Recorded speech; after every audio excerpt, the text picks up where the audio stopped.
আজকের এই গল্পটা একটা ছোট্ট গ্রামের, যেখানে একটা মেয়ে একটা ছেলেকে খুব ভালোবাসতো। সেখানে গ্রামের এলাকার গল্প। মেয়েটা ছেলেটাকে ভালোবাসলো। ছেলেটা কখনোই মেয়েটাকে সেইভাবে দেখেনি।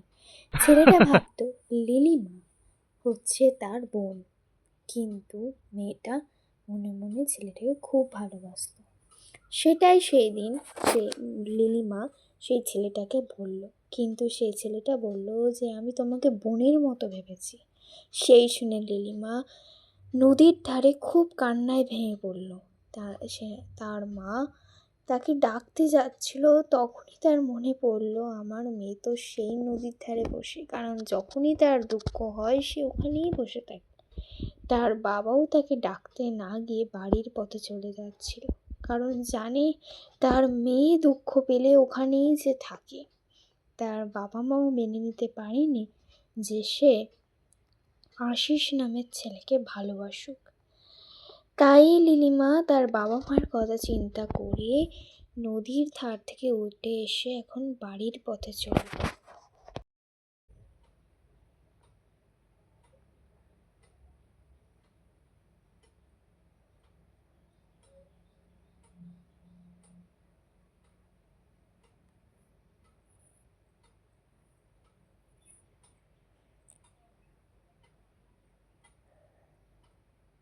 আমি এখন যে লিলিমাকে ভালোবেসে ফেলেছি, কিন্তু যখন আমাকে লিলিমা বলল, তখন আমি তাকে ওই কথাটা বলতে পারলাম না।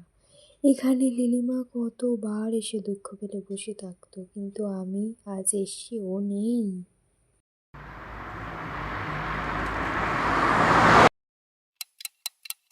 সময় ঘুরতে লাগলো। আশিস আর লিলিমার দেখা হলো। লিলিমা: আশিস, তোমাকে দেখে আমি প্রচণ্ড খুশি হয়েছি।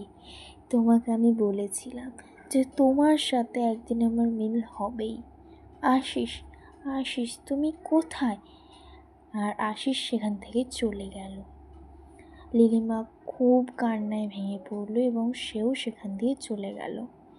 লিলিমা কী করবে বুঝতে পারল না, কিন্তু এখন তো আর কিছুই করার নেই। পৃথিবীতে যা চাওয়ার তা একদমই পাওয়ার নয়। তোমার এই ছোট্ট গল্পটা তোমাদের কেমন লাগলো বন্ধুরা বলো, কমেন্টে অবশ্যই জানিও। আমি আর ভালো ভালো গল্প তোমাদের সাথে তুলে ধরবো। বন্ধুরা, তোমাদের জন্য একটা কোশ্চেন আছে। এই গল্পটিতে মেয়েটির নাম কী ছিল এবং মেয়েটি যাকে ভালোবাসতো সেই ছেলেটার নাম কী ছিল? তোমরা অবশ্যই কমেন্ট করে জানিও। আর যে সঠিক উত্তর দেবে পরের ভিডিওতে তাদের নাম আমি তুলে ধরবো।